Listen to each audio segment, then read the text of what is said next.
Hello and welcome to another episode of Reps and Cool Music. I started late this time because I had a rather interesting day. The workday itself wasn't that long. I was actually ready to do a full workout when I got home. But I got a call from another person who's interested with in me moving across the country to work as a heavy metal vocalist. But I think this time I might do it because I don't know, it's more than because whether this will yield me money or whatever, that's beyond my control, you know? But I think it's more that I will regret wasting my potential if I never use it. I don't sing. I'm not in a band anymore. I live in an apartment building. I just play the keyboard because it's not as noisy as my loud heavy metal singing. So I guess I should at least check it out. See what. At least the music sounds better than the last band. So I'll see about it.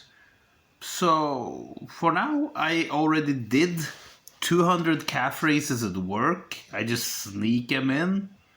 Did a few pull-ups before I went to work. That is fine. Those are buff habits. Buff habits are good to have. You don't need to do a lot to have exercised a little bit every day. Just give a little. Calf raises has become such a habit now that I actually see that my calves actually have become more muscular. But that is to be expected when I'm used to doing 300 or more a day. Once I did even 700. I need to add weight to my body, like with a weighted vest or something, if I want those calves to pop out and become bigger. But at the same time, it shouldn't be any of my concern now. I should focus on saving money to get out of here and start my heavy metal career. Yeah, it sounds far out. But you know what? Any interesting story starts with something far out. You know? I might become a big super rock star and write my own autobiography or whatever. With the crazy stories, you know? I have some fun stories to tell. And hopefully I'll have more. So, this is just exploration. You never know what that leads to. But most importantly, I will try to use my potential and see what it's worth. For real. Of course, even external success or lack of it is not even a true indicator of your talent's worth, because there's so many things that has to be in place in order for a musician to succeed, to gain commercial success. It's not enough just being good, you know? There are probably many wonderful composers of Bach's time that never made it to today's time. Maybe a music professor finds some old dusty documents after some legendary composer that is way underrated, that most people haven't heard of. But you know what? That even happened to a great composer like Vivaldi. Vivaldi has been forgotten for almost 2 centuries before he was rediscovered, you know? So through Mozart and Beethoven's time, Vivaldi was forgotten, but still not completely forgotten, because Bach, he has transcribed a lot of the violin concertos from Vivaldi for harpsichord. He has written them for harpsichord instead of violin concertos. So he had his own like keyboard versions of Vivaldi's violin concertos, and that actually led musicologists to research Bach and look for this mysterious Vivaldi. And so Vivaldi had a revival in the early 1900s. So even Vivaldi, he died poor and was forgotten for almost 2 centuries before Vivaldi's popularity returned. And Vivaldi is one of my favorite composers. So being good at something, being talented, doesn't mean that you necessarily get the recognition and success you might deserve for it. That's very important to remember as I step into the world of heavy metal, that don't expect the world to bow to me even if I make great music. You know? Whew. Okay, I need to put on some Bach and start reading my Stoicism. I already stretched a little bit. I forgot where the controller is. There you go.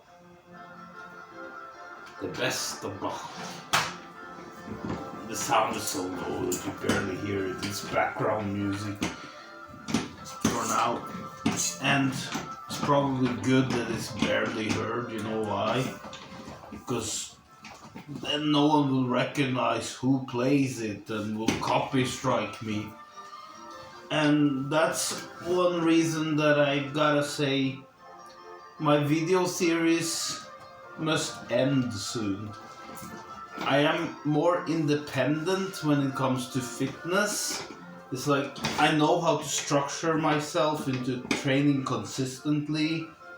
I never skip more than 1 day.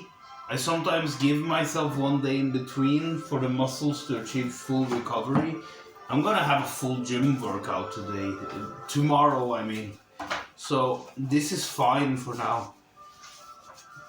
And let's see what today holds for me in terms of Stoic wisdom. Observe cause and effect. Pay close attention in conversation to what is being said and to what follows from any action. In the action, immediately look for the target in words and listen closely to what's being signaled. Marcus Aurelius, Meditations. Through the work of the psychologist Albert Ellis, Stoicism has reached millions of people through what's known as cognitive behavioral therapy. As a form of therapy, cognitive behavioral therapy helps patients identify destructive patterns in their thoughts and behavior so they can over time direct and influence them in a more positive direction. Of course, Marcus Aurelius had no formal training in psychology, but his words here are as important as any doctor's. He's asking you to become an observer of your own thoughts and the actions those thoughts provoke.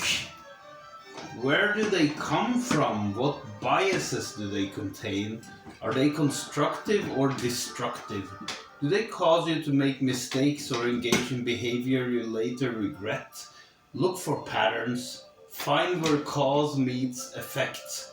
Only when this is done can negative behavior patterns be broken. Only then can real life improvements be made. Ooh. Ah. This is basically the reason why I sought out Stoicism. Because I had so many destructive thought patterns, because I had such a difficult life. So even when things started looking up for me, I started destroying golden opportunities for me. Now I'm not talking about rock bands, more personal stuff. So, but as I change my thinking, I start to seize more positive opportunities and also avoid acting on total impulse, that I'm more aware of my thoughts and I do not let them have any power over me. Well, they do to some extent no matter what. It's like, what is life without being driven by any passions at all, right? But you have to choose the right ones that has good consequences for you. And choose your words carefully. When people give you, if people want to start trouble with you, look for conflict, de-escalate by walking away, ignoring, not acknowledging that. That's one very important impulse to control. Do not give in to another person's anger. Don't become angry just because someone else is. And on that note, have a nice evening and stay buff.